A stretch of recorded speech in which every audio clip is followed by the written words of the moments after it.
the headquarters of Ramsey Solutions, this is the EntreLeadership podcast, where I take calls from leaders like you about what it takes to win at any stage of business and leadership. I'm Dave Ramsey, your host, with over 30 years of experience leading in the trenches right alongside you. If you have a question you want to ask on the show, fill out the form on EntreLeadership.com/ask. Or you can call and leave a voicemail at 844-944-1070, and you'll be a part of this program. I am the CEO and the owner and the founder of Ramsey Solutions. We've grown this $300 million business from a card table in my living room to where it is today, which means that over that 30 years, I have done a lot of stupid butt stuff. And so I know stuff that doesn't work. I got the scars to prove it. I have a PhD in DUMB, and I've survived a lot of my best ideas that really sucked when it really came out. And a few of our ideas were actually good ones, and those are the things you know us for. And just old-fashioned hard work, perseverance, and I just refuse to quit got us here. So that's who you're talking to. If you want to talk to someone that has a theory about business, you'll have to talk to someone else. I'm an actual practitioner. Again, the phone number, 844-944-1070. Ryan is in San Angelo, Texas. Hi, Ryan. How are you? Dave, I'm well. How are you doing? Better than I deserve. What's up? Oh, man, I'm glad to talk to you. So I am an ops manager at a family screen printing and embroidery company down here in Texas. We've got usually around 160, 170 employees.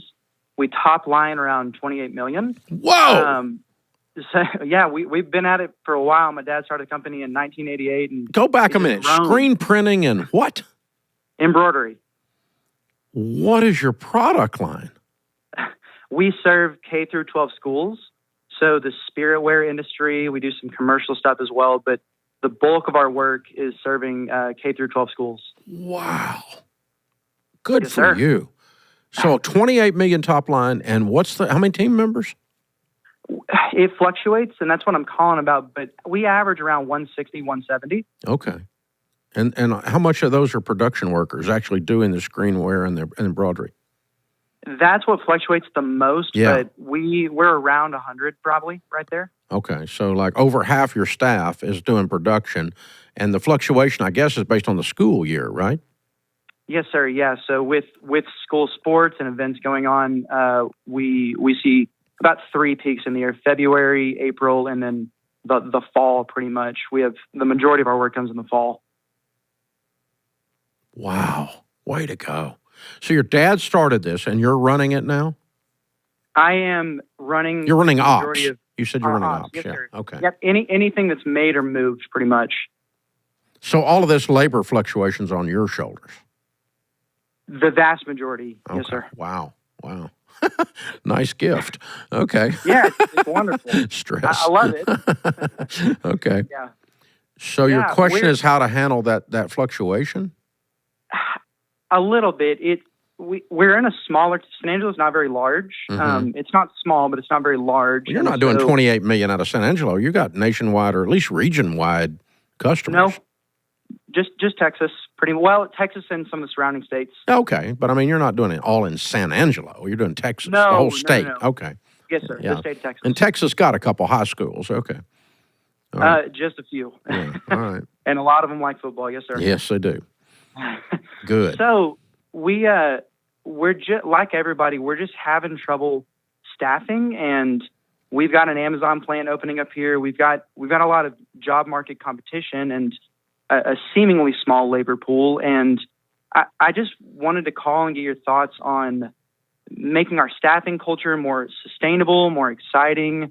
Just what the trends you're seeing on staffing better, and maybe reducing the distance between the peaks and volumes. I know they're two kind of different problems, but we feel them both. Yeah.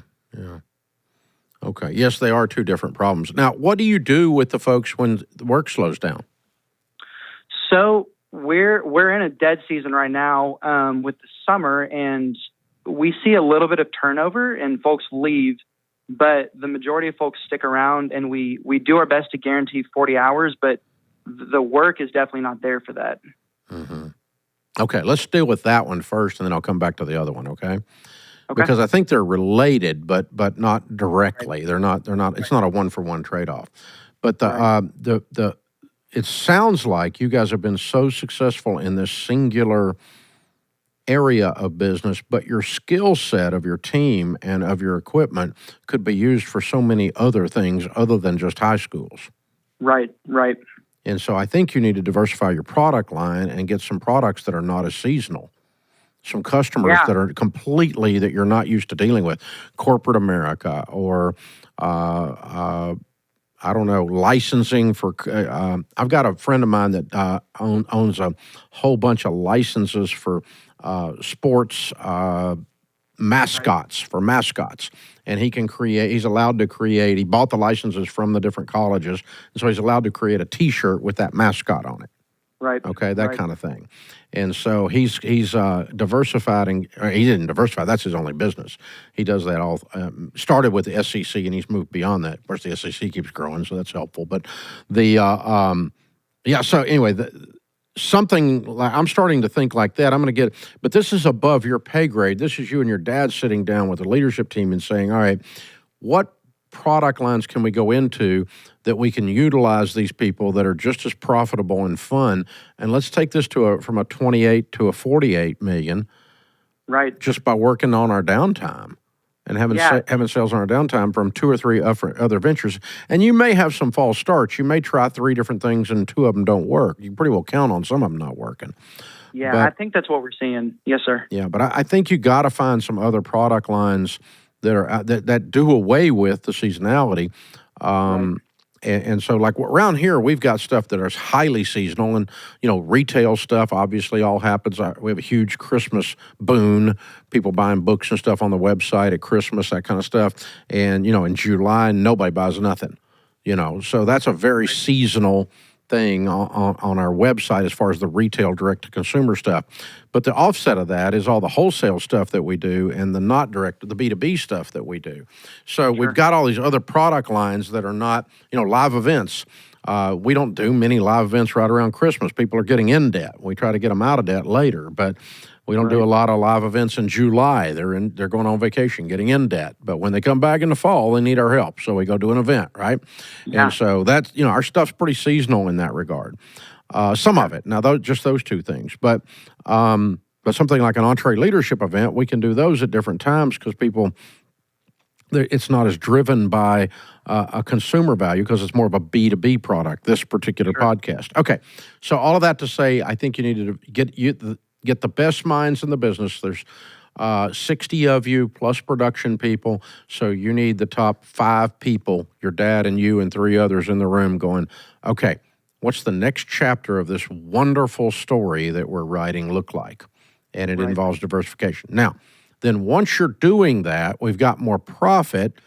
We can change our pay scale for our production people because they're working. Yeah. And not only do we wish we could give them 40 hours, we're giving them 40 hours, and we're paying them more. Yeah. So that's going to help with retention. And then the other thing is true for all the small business folks listening, and that is small business people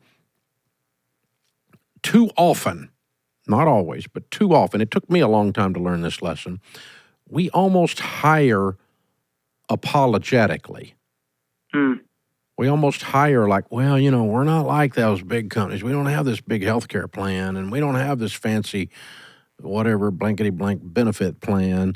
And instead, my proposal and my brand differentiator, and it's taken me a while to own this and really believe it, and I do own it, and I do really believe it, is that small business is the best possible place for anybody to work because you don't get screwed. Corporate America will pee on you.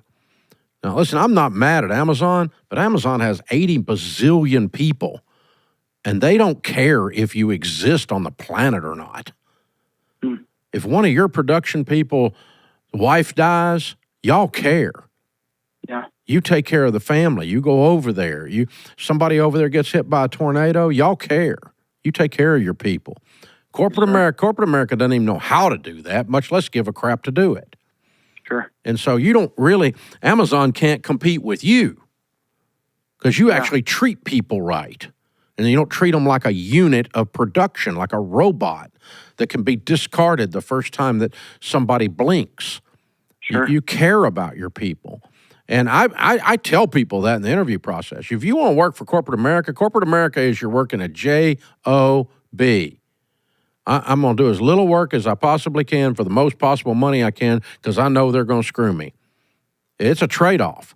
When you work on small business, you're working with people that care, family that care, and you bring your all and you care, and you roll up your sleeves and you punch stuff and you make it happen, man.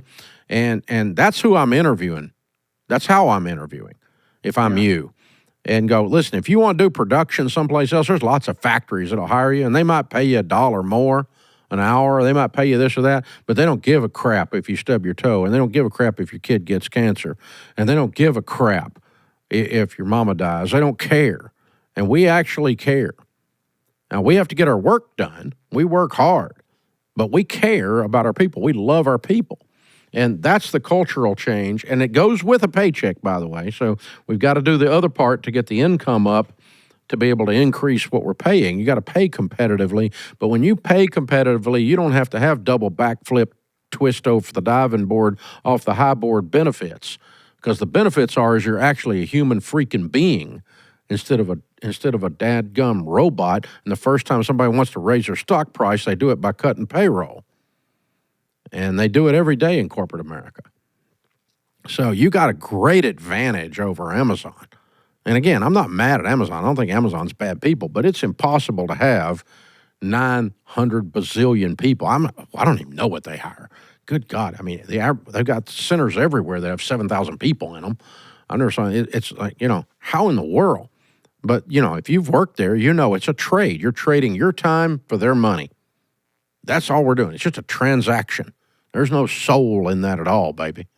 And that's your brand differentiation when you're hiring and you're small business people. Small business people, quit apologizing. Quit apologizing. You have more to offer than corporate America has to offer. And by the way, 54% of Americans work for a business that has 500 or less employees. Most people work for a small business. So that's how that's what's grown this country. It's what makes it great is people like Ryan's dad and now Ryan doing $28 freaking million worth of embroidery and screen printing. That's just awesome. What studs, man. This is the EntreLeadership Podcast. Here's a math refresher. There are only 24 hours in a day, so you and your team need to streamline time-consuming tasks to focus on the activities that make money. Smart businesses are realizing that to reduce headaches as they scale, they need NetSuite by Oracle. NetSuite is the #1 cloud financial system, bringing accounting, financial management, inventory, and HR into one platform. With NetSuite, you can reduce IT costs because it's cloud-based. You can cut the cost of maintaining multiple systems because you've got one source of truth. It's a big deal. And you improve efficiency by bringing all your major business processes into one platform, saving time and cutting manual tasks and errors. So join the more than 37,000 smart companies like Ramsey Solutions that have done the math and are boosting their efficiency with NetSuite. And right now, you can download NetSuite's popular KPI checklist designed to drive the right behaviors for your business. Absolutely free at netsuite.com/Ramsey. That's netsuite.com/Ramsey to get your own KPI checklist. Many years ago, a guy asked me this question. He said, Dave, do you have a company mission statement? And I said, company mission statement? That sounds like something in a corporate brochure. He goes, no, it's not. It's something that people have if they're smart. So what do you mean? He said, well, if you're smart, you actually have a mission and everybody knows what it is because you made a statement about the mission. It's not a brochure filler. It's a statement of who you is, baby. And it's also a statement of who you isn't. So you need a company mission statement. If you don't have one, it's time you did it. Just like that guy told me, right? If you're smart, you need to do this. Your company's mission statement is its driving force. It tells everybody who you is and who you isn't and why you're in business. We're not in business to do a lot of things, but we are in business to help people around here. It'll unify your existing team and make it easier to know whether or not a candidate is a good culture fit for your company. here at Ramsey with almost 1,100 team members on the payroll. Our mission statement is memorized when you come on in your onboarding. We do this ridiculous Boy Scout thing where you memorize the pledge, right? It's kind of dumb. It's kind of cult-like. But, hey, at least you know by God why you're here, and nobody's confused about it.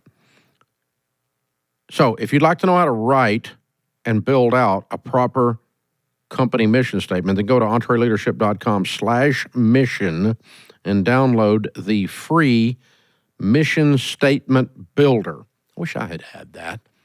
I had to just sit down and figure it out. A free mission statement builder at EntreLeadership.com/mission. Jacob is in Baltimore. Hi, Jacob. Welcome to the EntreLeadership podcast. Hi, Dave. Thank you for taking my call. Sure, man. What's up? I am an employee of a millwork and cabinet making business, and I'm in the process of buying the company from our owner when he retires in 2025. We have 4 team members, including the owner, and we grossed $389,000 last year. The owner's stepdaughter is a payroll administrator, and she wants to move into contract employment while working from home most of the week. I don't love the idea of this arrangement, and I don't see her position as absolutely necessary to the company. Is it wrong, in your opinion, to let her go when I become the owner, or is there some arrangement that I can work out that's good for everybody? Okay. Well, when do you close on this? We're set for just after January 1st, 2025. Okay. So you got about 6 months. Okay. And are you the leader of the organization currently, other than the owner? I suppose I'm like lead production. There's one other guy. So this lady does not report to you currently? No. Okay. So how is it that it's come to your plate right now that she wants to work from home? They're just talking to you about that as part of the sale? No, that's her kind of situation now. She works about 12 hours at work and the rest of the time from home. Mm-hmm. And that's how it's been for years. Oh, for years. Yeah. Okay. And since you do not oversee her, how are you sure that her position is not necessary? I think it's because I'm there when we go through the projects. I know what's going on behind the scenes as well, and so I know she does work from home and she's very receptive to ordering or sending emails, making phone calls. But I just don't think that the amount of work that she does justifies her pay scale right now. Okay, so you don't feel like she's putting in 40 hours?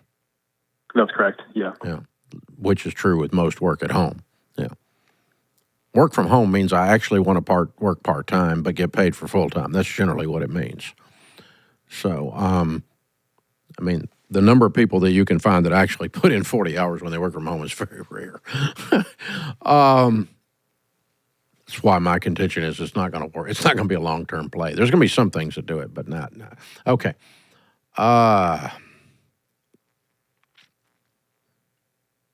Okay, rule number 1 is I don't want to surprise anyone. I don't want to be sudden, and I don't want to be rash, and I don't, therefore, because that can be unkind. And I have been in situations where I let someone go, and I thought I had told them, this isn't working. This isn't working. You're not doing this. You got to get this done. You got to get that done. And they didn't interpret that as a deal breaker. I was trying to say this is a deal breaker. Now, that's not the case here, okay? But I'm saying in that case, somebody can be surprised, but I didn't think they should have been surprised. But they can still be surprised. So the trick is to not, or the rule is to do your best to not let someone even feel surprised. So, okay. I don't think that you rearranging everything immediately after the closing is proper. Right. I think part of your purchase here is you're going to endure gradually affecting her situation. Okay. Gradually sounds like over a period of 6 months, you have 6 conversations to say, you've always done it this way. You're a great person. I like you, but I'm more of a work at work person than I am a work at home person, and I'm not feeling this. And so you say that over and over and over again, and she starts to realize, Jacob's got a problem with this. And that then when you start tightening it up a little bit more, and you start going, okay, look, I am coming to the conclusion that this is not, 6 months later, after you've had several conversations, she may just quit when you start some conversations. Okay, but if she doesn't, and you continue to say, okay, here's the deal, I respect your stepfather, or I respect the original owner, and I like you and I respect you, but I'm just not comfortable having team members working from home. I'm going to move everybody into the office, and that would include you. Okay. And so, and we don't have to do this right now. We can do it over a 60-day period of time, but I need to let you know, after 6 months you're having this conversation, I need to let you know that, over the next 2 months, you and I are going to make different arrangements. You're going to come in more, and you're going to set up childcare or set up whatever you need to be able to be here during office hours physically in the building, because we're going to adopt a we work from work policy. Okay. And she may say, I don't want to do that. And I say, well, the people that work here are going to work at work. And if you don't want to work at work, then you're not going to, you're making a decision to not be here, because I'm giving you plenty of notice. I've let you know this is an issue. And it's not a personal thing. It's not even a reflection on your particular job. It's just a philosophy that I have that's different than the other owner had. And I truly believe in the value of people being in proximity of each other from a productivity and a company culture standpoint. And by the way, I do believe that personally, Jacob. All of our Ramsey people work from work. We don't have remote workers, right. Okay? And that's the reason, is I do believe in proximity, that there is an increased productivity, an increased quality of culture and relationship and trust, and all of that translates to things moving better. So you just begin having a gradual conversation, and then eventually you say, okay, over the next 60 days, we're going to do this. And she keeps coming back, I don't want to do that. I say, well, if you don't want to do that, you're opting out. Okay, are you going to opt out? If you're going to opt out, then you would give her a generous severance package for her choosing not to be working from work, which is as the new owner and your newly announced 6 months later philosophy on business.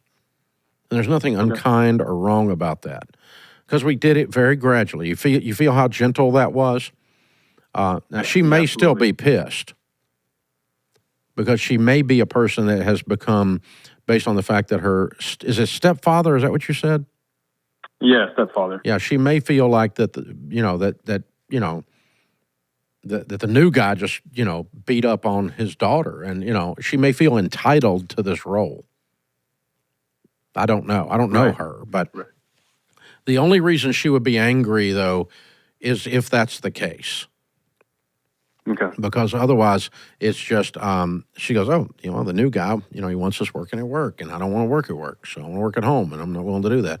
So, I mean, we had 5 people leave in the last couple months that wanted to work from home, and we don't offer that. So they just decided they're not a we, because we work from work, and are you a we? And that's how, it's not mean. It's just a decision. And so I'm not mad at them. They decided they didn't want to do that, and that's okay. It's like a free country and stuff.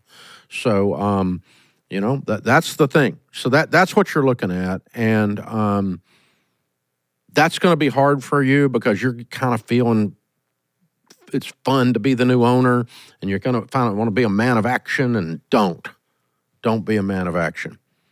Because the rest of the team is watching how you handle her.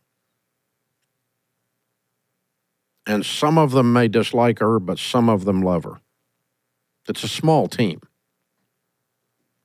And if they feel like you pooped on her, it's going to mess up the rest of your morale, and you don't want to clean that up. Does that make sense? Absolutely. Yeah. Thank you. That's what the gradual gives you. And it gives you every chance. And be generous with her if she decides to leave. She's been there a lot of years. Give her a ridiculous severance package. That because you will. I've given out some severance packages that people looked at me and said, "What? You're nuts! Why would you do that?" Because when I'm 89 million years old and I'm on my deathbed, I will never think I might have, by any stretch of the imagination, mistreated that person. I was always overly generous. I'm 100% sure of that every time. Now, some of them didn't think that. Some people are mad. Some people get their tail in a twist. But I know what I did. And I can live with me because of that, when I make a decision to be generous in those situations. You're a good man, Jacob. You're a good man because you asked this question. If you were just some kind of little hot rod who's going to run over everybody, you wouldn't even ask the question. But you're smart enough because you got a good heart and you're wise enough to think through the implications of this because there's always someone else watching. How you treat your team matters because the rest of the team is always watching. This is the EntreLeadership Podcast. This is the EntreLeadership Podcast. When we were doing the EntreLeadership Summit a few months ago, our film crew, if you want to call them that, our video team, went around talking to small business folks and gave them the opportunity to drop a couple of questions by video into this show. Here's one of them. Arlen Campbell. I'm from Southwest Missouri, Joplin, Monette, technically. Our business is Steel Tech Building Systems. And what's your top line revenue? We are about 35 million. How do you overcome the disappointment that comes with trusting people that you really put in places and then they just disappoint you? I don't know that you ever completely overcome it, but I would love Dave's thoughts on that. Wow.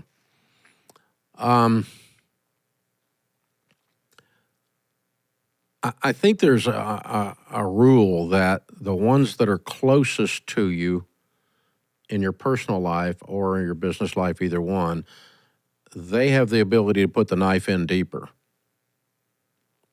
Like I got a piece of hate mail the other day from a guy in some tiny little town in Alabama that I have never met. And so I don't have to overcome any emotions about that because I didn't have any emotions over that. I don't give a rip, okay? Because he's not close enough to me to stick me, you know what I'm saying? And bless his heart, but I mean, we get hate mail all the time. We bail it around here, use it for kindling. But the point of that is, I got a email from a preacher that had 35 people in his church, and he's mad because we used the wrong version of Scripture to suit him. We should use the King James Version because that's the one Jesus wrote, apparently. Have you ever looked up and actually studied who King James was, by the way? But anyway, so we're going to hell because we're using the wrong type of Bible. How much I care about that is about zero, okay? So, but the ones that can hurt you, Arlen, are the ones that are close, and they're the ones that you've counted on and the more you've leaned on. And so, obviously, I mean, in most of our lives, that'd be our spouse. They're the closest to you. How do you recover from the betrayal of that? People do, but it's an emotional, psychological, spiritual recovery when someone that's that close to you. Et tu, Brute, right? I mean, you get knifed in the back by your best bud, and so and I think the ones to be transparent over the 30 years of doing this that have that I still have not an open wound but a real wound from are the ones that not that let me down in the sense of they couldn't do something. Because there's always something all of us can't do, or we can't do it the first try, and it's harder for some people to do a certain thing than other people, and that kind of thing. Somebody that lets you down on performance, that one doesn't hurt. But someone that deceives you and lies to you and then does damage to what you're trying to accomplish, those are the ones that hurt. And I don't know if I have a good formula for that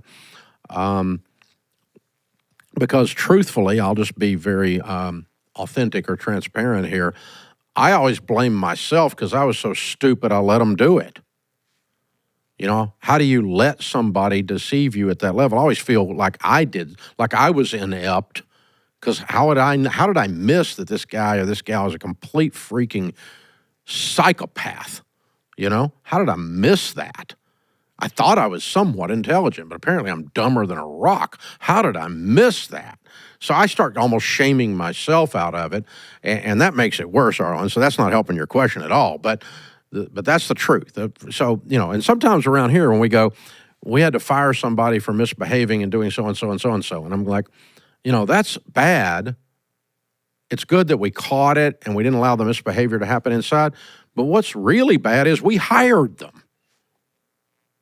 So where was the screw up in the recruiting that we let the person in here in the first place that would do something like that? And so that's self-blame again for something where someone else acted out, but we exposed ourselves to it because our recruiting process let them through the net. So, golly, you know, the worst thing, you know, I got horrible employees. You know, well, you hired them, dummy. You know, I mean, that's the whole thing. And so, worse than that, you kept them. So it's a me problem in that sense. But you know, you can't completely take ownership when someone's just a complete deceiver. I'll just be nice. But that's about as nice as I can be. But so yeah, I think it's human nature, and it's wise to say out loud that the people closest to you and the ones you have counted on the most that deceive and betray hurt the most. You know, if I've got 1,100 team members, and if somebody's been here 3 months, I might not know them today. That's not unusual. Now, I guarantee you their leadership team knows them and that kind of stuff.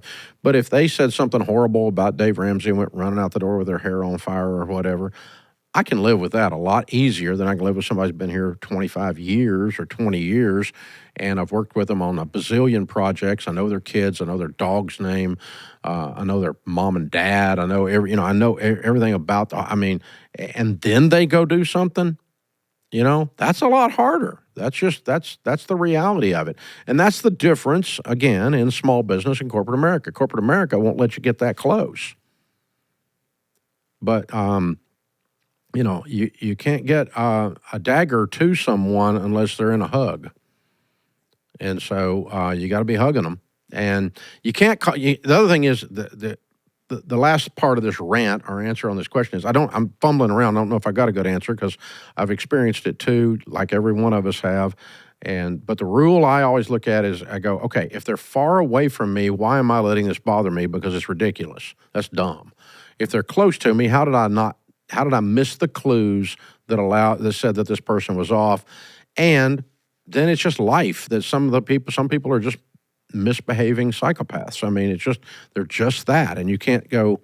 It's just what it is. And then the last part of it is then you have to make as an act of your will of emotional, mental health, wellness.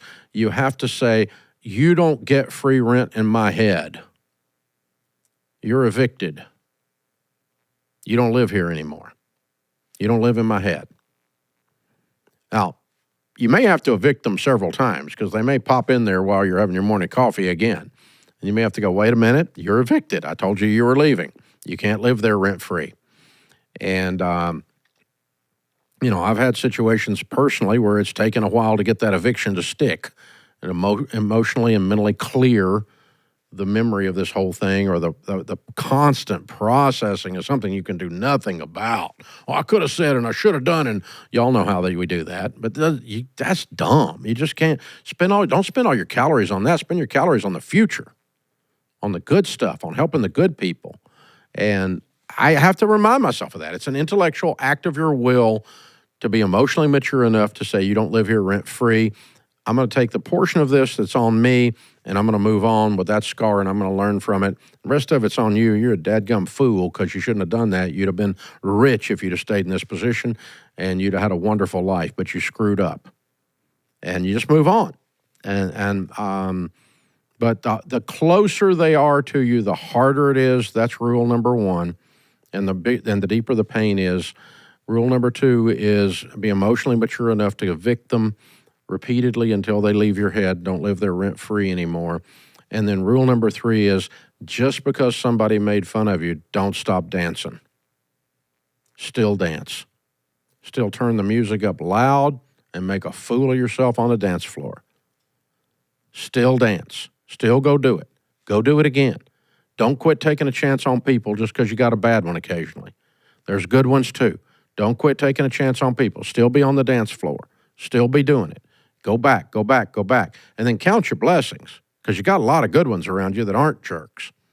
And then you move on from there. That's all I can do. I don't know. That's a combination of spiritual and forgiveness advice. You're forgiving yourself. You're forgiving them because you're releasing them from their ability to live in your head. And that's what forgiveness does. I don't hold grudges against the people. But that doesn't mean I'm also going to hang out with them. You steal my wallet, I'll forgive you for stealing my wallet, but I'm not going to leave my wallet near you again. You're a thief. That's forgiveness. There's a difference between forgiveness and reconciliation. I can forgive you and have no desire to be reconciled with you. So that's the whole process that you work through with these people. And but it is part of taking the chance of love, is that your heart will break. If you don't love, your heart won't break. And then you're just corporate America. We've talked about that today a lot, seems like. But you don't want to be them. You want to have a soul. But it's part. You can't break your heart if you don't put your heart out there. Put it out there again. Put it out there again. Do it again. Do it again. It's worth it. This is the EntreLeadership Podcast. Guys, we need your help. You can help us make the show better. Take our 2-minute survey so we can do a better job of serving you. Click the link in the show notes, and you'll be able to take the survey and make it happen. We would appreciate that very much. Also, you are our only marketing plan, so please share the show. Please tell people about the show. Please subscribe and follow the show and leave those nice 5-star reviews. Mama said if you hadn't got anything nice to say, don't say anything. Trolls live under bridges, boys and girls. So don't do that. No, we just come on. Hey, if you can be of help, we would appreciate it, because when you tell people about the show, it really matters. We've seen the numbers go up dramatically when you do that. So thank you, thank you, thank you. David is in Philadelphia. Hi, David. Welcome to the EntreLeadership Podcast. Hi, how are you, Dave? Better than I deserve, man. How can I help? So I run a handyman business. I'm the owner. Last year's revenue was about $650,000. Right now, have 4 employees. Last year was up and down. Started with 1 at the beginning of the year. You know, it had its ups and downs, but we're at 4 solid right now. Looking to add a routine home maintenance aspect that I'm hoping will be more scalable and less dependent on me, because right now it's a lot of the business is dependent on my creativity. There's someone doing this very successfully who has it pretty much all systemized and is willing to sell me a license for $35,000 plus royalties. And I want to hear your thoughts if I should go buy this from him and fast track my way into adding this onto my business, as opposed to trying to do it myself and potentially hitting burnout before I get there. Well, I wouldn't be hitting burnout. I mean, you might get tired, but that's different than burnout. Burnout is I got no hope. Tired is I've been working a lot. The thing is that I keep kind of flitting in and out of that burnout stage where I'm currently at, because I've built this giant as I like to see it, but a lot of it's dependent on me right now. Yeah. Well, that's not solved by a magic bullet from the outside. That's solved by you changing your structure and creating a more delegatable process where you move from the treadmill operator stage to the Pathfinder stage. Right now, you're on the treadmill. If you get off the treadmill because you're sick or go on vacation, everything stops, right? Sure. Yeah. Yeah. And so, all the revenue is based on you showing up. And so you've got to fix that whether you get into the other business or not. The other business doesn't stop that. The way I see it is, if I add this on and I can make that my primary business and it's already systemized, then I can get off of that treadmill stage faster than if I have to create it all from scratch myself. Well, adding a line of product doesn't get you off the treadmill stage. What gets you off the treadmill stage is getting people in place that you can delegate to, and they're creating revenue when you're on vacation. And that's, the people that you currently have aren't ever going to be doing that with what you're proposing. Your current line of business is always going to suck the marrow out of your bone until you fix this. Yeah, but I think that my current product is my creativity, is I think the real problem.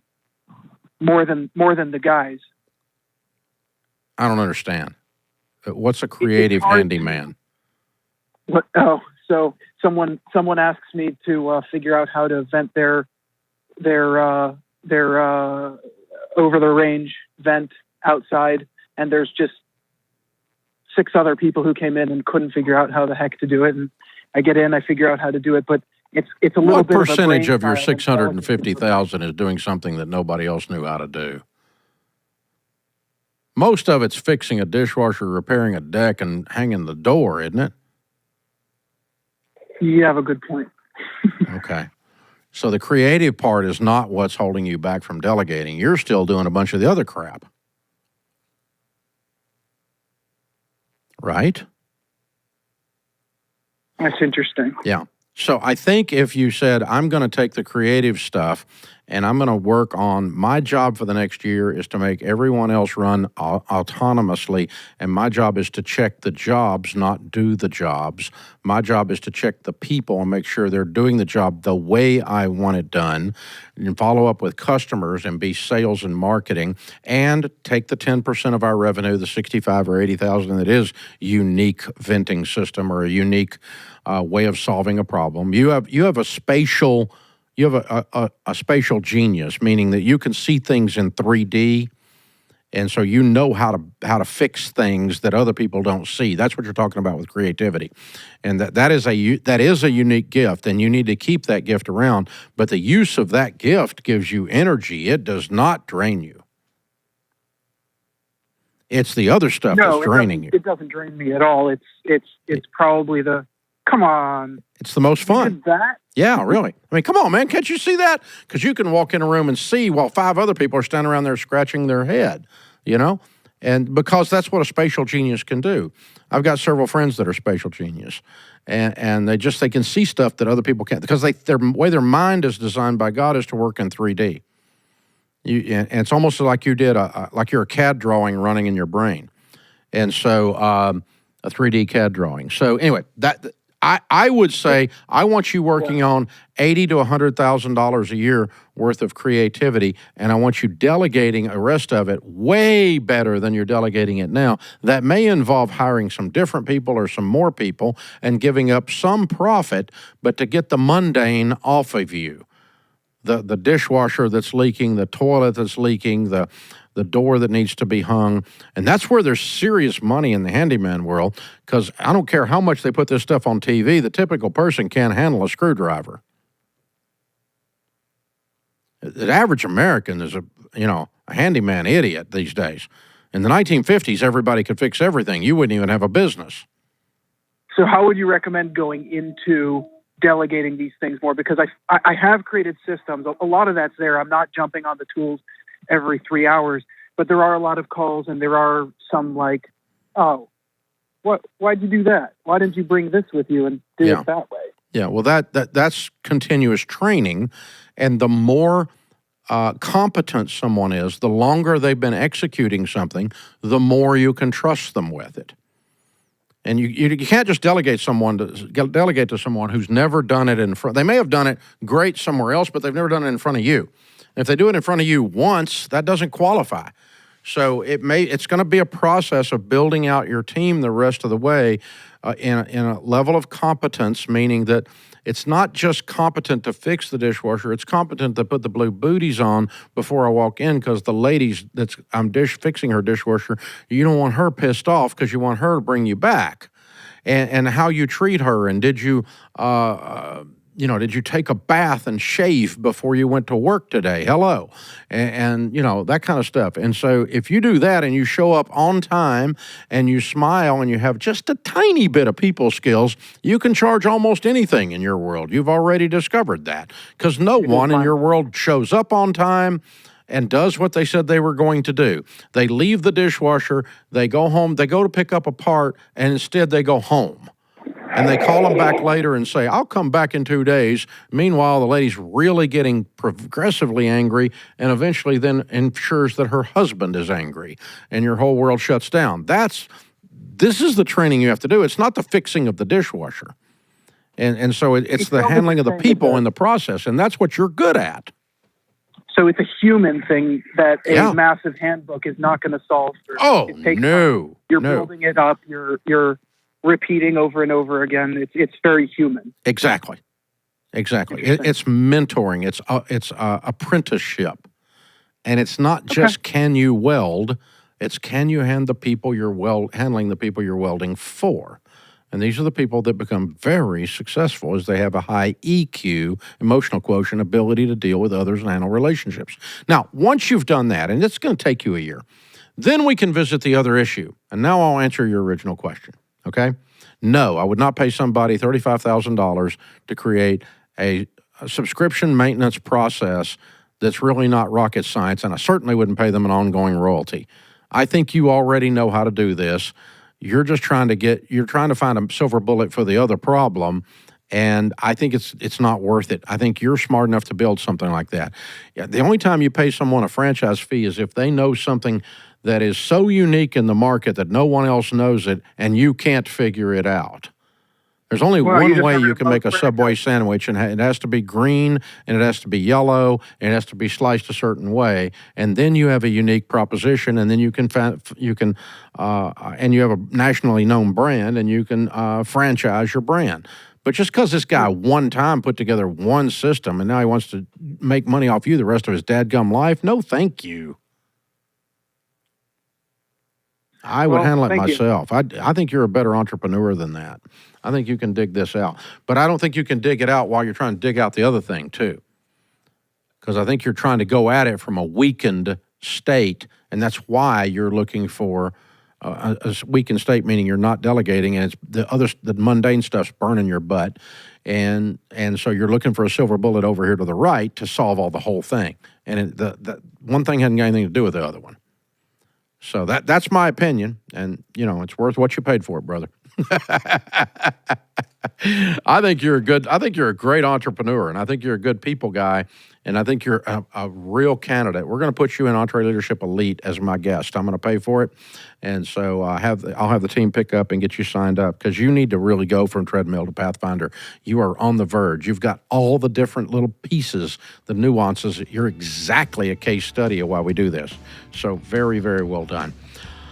All right, folks, remember, better a weary warrior than a quivering critic. This world needs more high-quality leaders, so take courage and lead. I'm Dave Ramsey, your host. Thanks for listening to the EntreLeadership Podcast.